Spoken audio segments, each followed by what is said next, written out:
students, welcome back to this video. So in this video we will discuss about the abnormal molar masses. So the last topic भी है solution chapter का हमारा. So what is the meaning of this abnormal molar masses? As we have studied all the colligative properties और उन colligative properties को use करके हमने molar masses भी calculate करना सीखे हैं कि कैसे colligative properties से हम molar masses of solutes calculate कर सकते हैं. ठीक है. सो नाउ व्हाट हैपन्स कि sometimes the solute particles they undergo dissociation और एसोसिएशन. क्या मतलब है डिसोसिएशन और एसोसिएशन का, ये अभी हम डिटेल में समझते हैं. So the number of particles of the particles in the solution that changes. So due to this dissociation या हो जाए कभी सॉल्यूट का या एसोसिएशन हो जाए तो उससे क्या होता है कि नंबर ऑफ पार्टिकल्स चेंज हो जाते हैं सोल्यूशन के. और अगर नंबर ऑफ पार्टिकल्स चेंज हो गए सोल्यूशन के तो नेचुरली जो कोलिगेटिव प्रॉपर्टीज़ के रिजल्ट्स हैं वो भी चेंज हो जाएंगे. ठीक है. So this result in the discrepancy in the determination of molar mass of solute is called abnormal molar mass. अब सोल्यूट की वजह सोल्यूट की एसोसिएशन या डिसोसिएशन की वजह से नंबर ऑफ पार्टिकल्स चेंज हो जाएंगे और नंबर ऑफ पार्टिकल्स की वजह से कोलिगेटिव प्रॉपर्टीज़ में भी चेंज आएगा, उनके रिजल्ट्स में चेंज आएगा. और उनके रिजल्ट में जब चेंज आएगा तो उनको यूज़ करके जब हम मोलिकुलर मासेस कैलकुलेट करेंगे तो नेचुरली वो मोलिकुलर मासेस भी हमें करेक्ट इन्फॉर्मेशन नहीं देंगे. ठीक है. वो करेक्ट नहीं आएंगे सॉल्यूट्स के. सो इनको हम क्या कहेंगे, एबनॉर्मल मोलर मासेस. सो अब देखते हैं what is the meaning of association and dissociation of solute particles. So association, as from the name it is clear what happens when the solute molecules they are made to dissolve to form the solution, they undergo association. association मतलब दो तीन या ज़्यादा molecules जो है आपस में combine करके एक बिगर मोलिक्यूल बना देते हैं. वो बेस्ट एग्जांपल है इसकी, जैसे सपोज इथेनोइक एसिड है और एसिटिक एसिड है that always dimerises in benzene due to hydrogen bonding.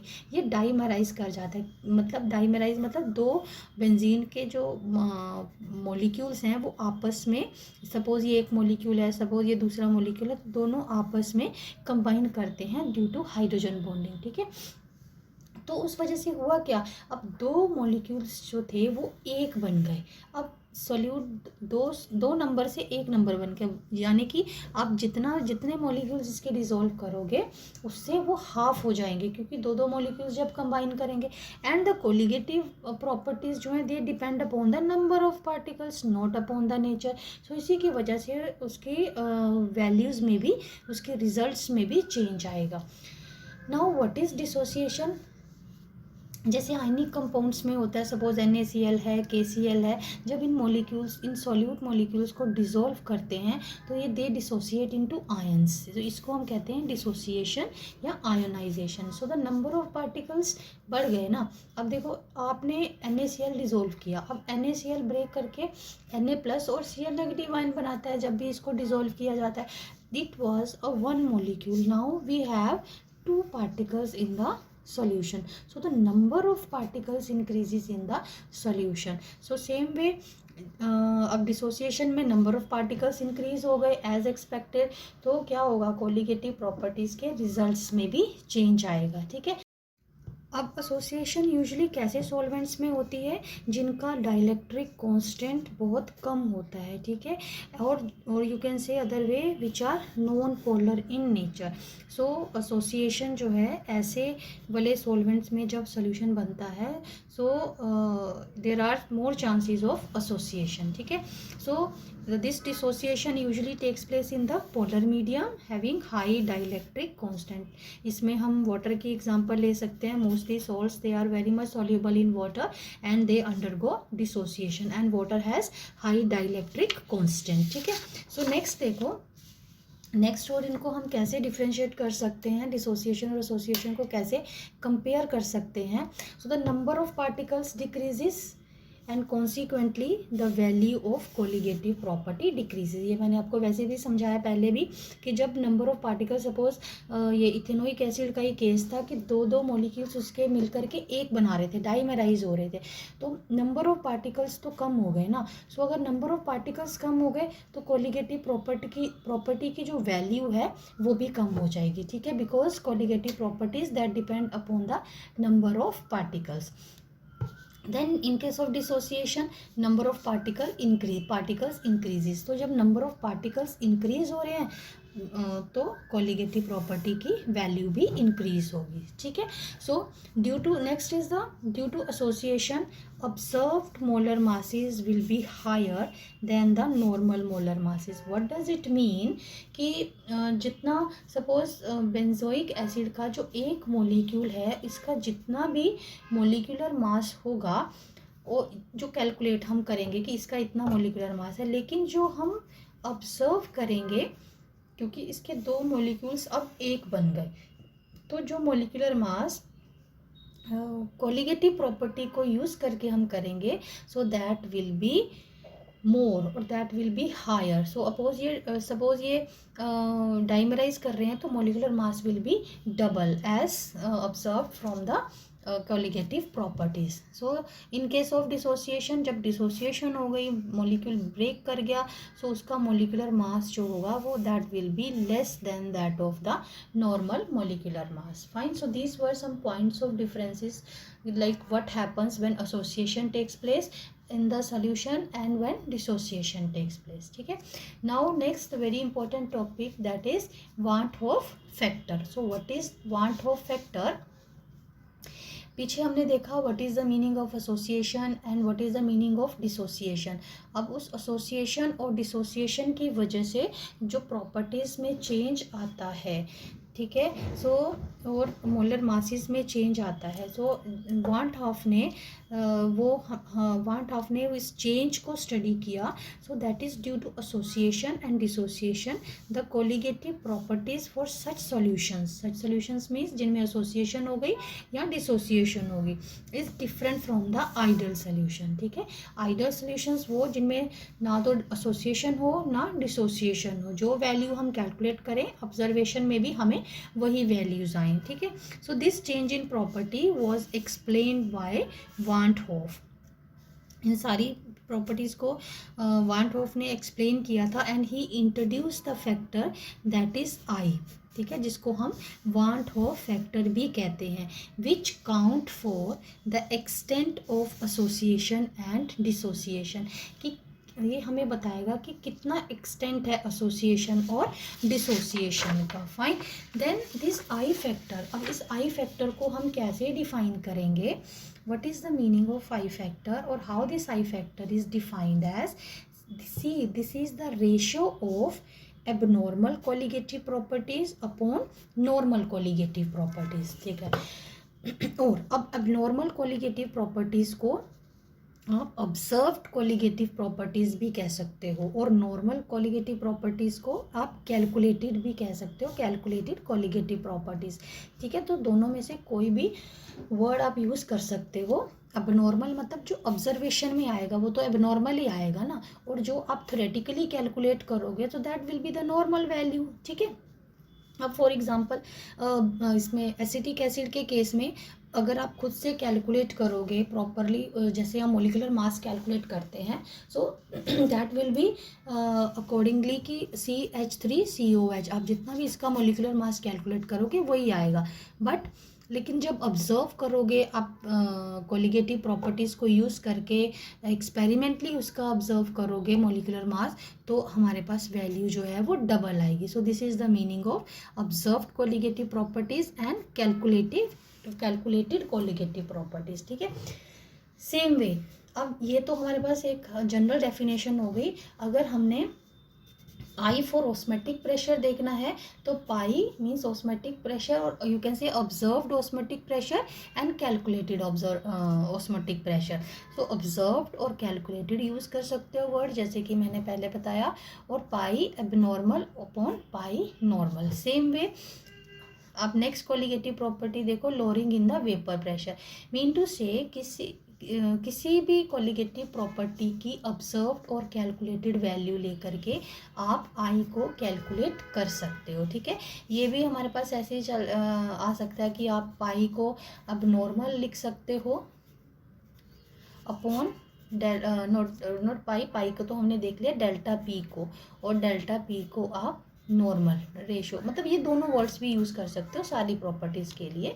Observed और अपॉन कैलकुलेटेड का मतलब ये है, ऑब्जर्व्ड मीन्स अबनॉर्मल जो हमारे एक्सपेरिमेंटल ऑब्जर्वेशन में आएगा, और कैलकुलेटेड जो आप थ्योरेटिकली कैलकुलेट करोगे। Fine, so this was the definition of I factor or how it is calculated, ठीक है।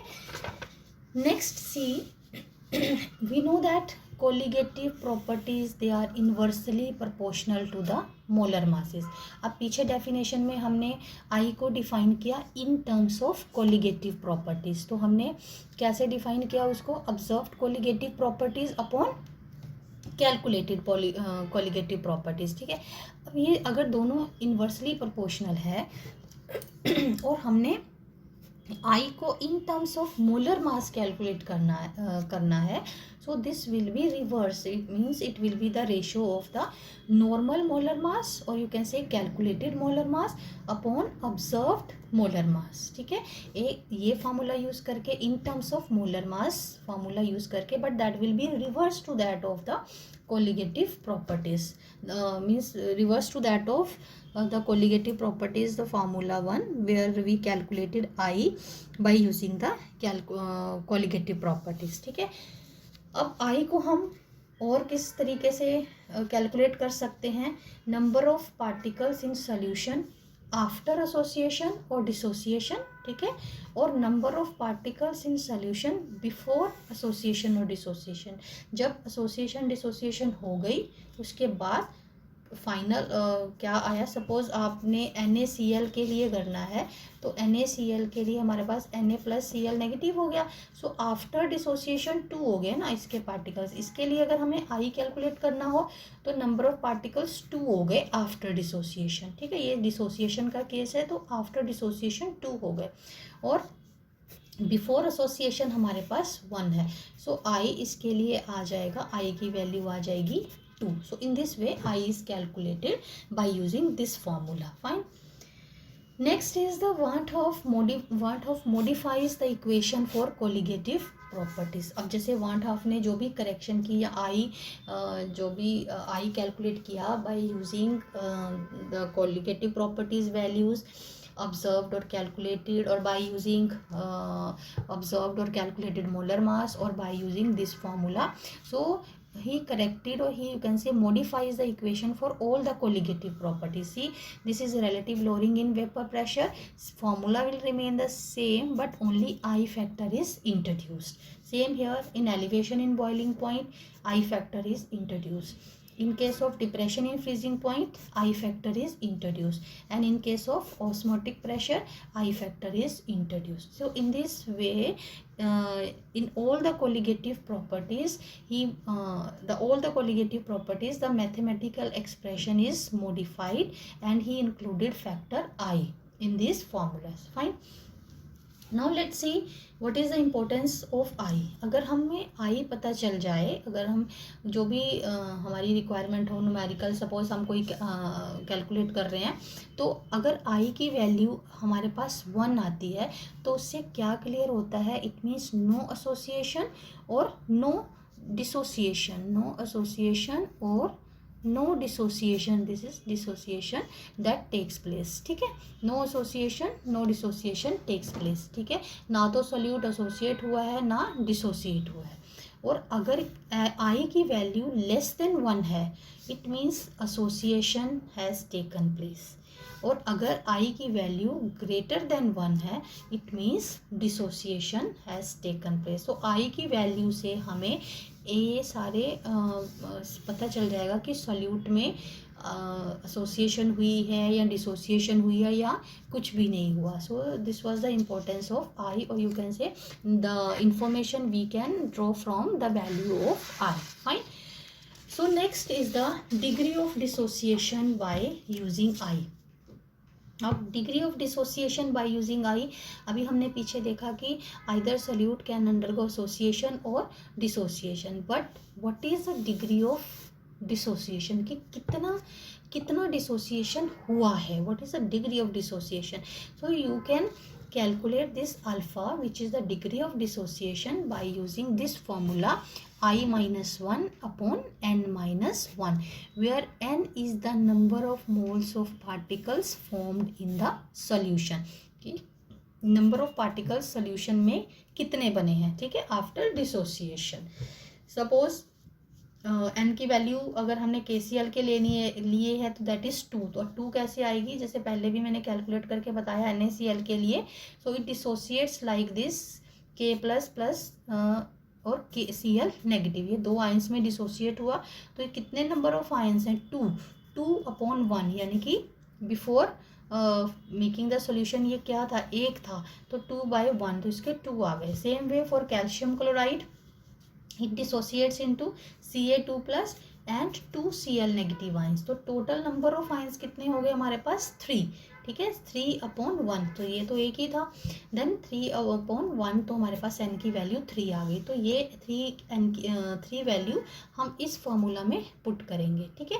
और i की वैल्यू हमें पता होगी या निकालनी होगी. सो वट एवर हम वी कैन, जो भी इंफॉर्मेशन हमें दी होगी न्यूमेरिकल्स में, तो हम अल्फ़ा निकाल सकते हैं. Rather if alpha is given, any one of this 2 values is given and which is not given, that can be calculated, ठीक है.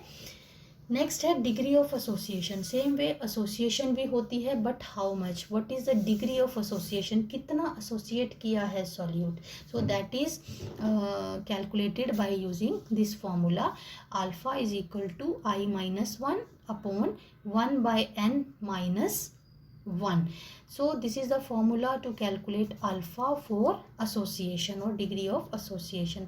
अब फिर से हमारे पास n क्या है, n is a simple molecules which combine to give associate molecules, ठीक है, कि कितने molecules कंबाइन करे हैं एक associate molecule को बनाने के लिए. यानी कि सपोज एसिटिक एसिड में 2 करे हैं, 2 मोलिक्यूल यूज़ करे ना, एसोसिएट 2 मोलिक्यूल्स यूज़ करे एक बनाने के लिए, ठीक है.